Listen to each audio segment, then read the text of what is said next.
नमस्कार, बहुत स्वागत है आपका। न्यूज़ 18 डिजिटल देख रहे हैं। मैं हूं विकास ब्रजेश सक्सेना। मॉनसून अब देश भर में तेजी के साथ आगे बढ़ रहा है।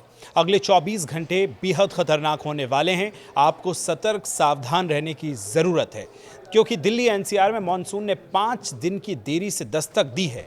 मौसम विभाग ने शुक्रवार को भी दिल्ली में तेज हवाओं के साथ भारी बारिश का अनुमान जताया है। इस बारिश से तापमान में भारी गिरावट आएगी और लोगों को उमस से राहत मिलेगी। पिछले 1-2 हफ्तों में जिस तरह से दिल्ली एनसीआर के इलाकों में कई जगह 42, 43, 45 डिग्री तक गर्मी पड़ी है, उसने लोगों को बेचैन कर रखा था। तेज़ आंधी जो है वो अब चल सकती है। यहाँ पर मौसम जो है वो ठंडा रहेगा और दिल्ली एनसीआर के आसपास के जो इलाके हैं वो अगले 1-2 दिन में मौसम के लिहाज से भारी राहत भरे हो सकते हैं। हिमाचल प्रदेश में भारी बारिश की वजह से हालात बिगड़ चुके हैं और वहां 46 सड़कें बंद हो गई हैं।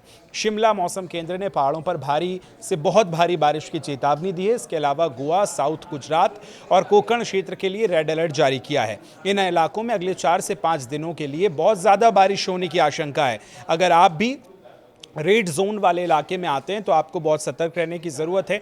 पानी पुल पर अगर कहीं है रपटा, आप रास्ते में सफ़र कर रहे हैं और पुल पर पानी है तो वहाँ से आपको गुजरना नहीं है। बहुत ज़्यादा बारिश होती है तो सफ़र करने से बचना है। थोड़ा बारिश कम हो उसके बाद सफ़र करें। पेड़ के नीचे ना खड़े हों जब बारिश हो रही हो, ये सावधानियाँ आपको बरतनी है। केंद्र सरकार ने भी बाढ़ के हालात पर मीटिंग बुलाई है। कल दिल्ली एनसीआर का मौसम कैसा रहेगा ये जान लीजिए। तो दिल्ली में मॉनसून के आते ही लोगों को गर्मी से बड़ी राहत मिली है। गुरुवार सुबह हुई बारिश से तापमान गिरकर 33 डिग्री सेल्सियस तक आ गया है। मौसम विभाग के मुताबिक शुक्रवार को भी दिल्ली का अधिकतम तापमान जो है लगभग 33-32 के आसपास ही रहेगा, यानी जो है गर्मी कम रहेगी। इस दौरान तापमान न्यूनतम जो है वो 23 तक जा सकता है। उम्मीद ये भी है शुक्रवार को दिन भर आसमान में बादल छाए रहेंगे और गरज चमक के साथ कहीं आंधी चलेगी तो कहीं बारिश होगी। हालांकि बारिश के कारण दिल्ली की सड़कों पर ट्रैफिक जाम जरूर हो सकता है। अब हिमाचल की अगर हम बात करें तो यहाँ ऑरेंज अलर्ट जारी किया गया है। हिमाचल में मानसून की एंट्री हो चुकी है, तबाही का दौर शुरू हो गया है। राज्य में मध्यम से बारिश के बीच जो है मध्यम बारिश होगी, जिस कारण से सड़कें भी अस्त व्यस्त हो सकती हैं, क्योंकि 46 रोड ऐसे हैं जो अभी यहाँ पर बंद नज़र आ रहे हैं। शिमला में भी जो है मौसम का असर देखने को मिल रहा है। ठंड थोड़ी बढ़ गई है। पर्यटक भी जहां मौसम का फ़ायदा उठा रहे हैं, एंजॉय कर रहे हैं, तो कहीं बारिश भी हो रही है। गोवा और गुजरात के लिए रेड अलर्ट जारी किया गया है। जो लोग कल गोवा जाने वाले हैं या गोवा में रुके हुए हैं, तो पश्चिमी तट पर मानसून का सबसे खतरनाक रूप देखने को मिल रहा है और मौसम विभाग ने गोवा, दक्षिण गुजरात और कोंकण क्षेत्र के लिए रेड अलर्ट जारी किया है। इन सभी इलाकों में अगले 4 से 5 दिनों तक अत्यंत बारिश होगी। मुंबई के जुहू में पिछले 24 घंटे के भीतर 205 मिलीमीटर बारिश दर्ज हो चुकी है, जिसकी वजह से मुंबई में अफरा तफरी हो रही है।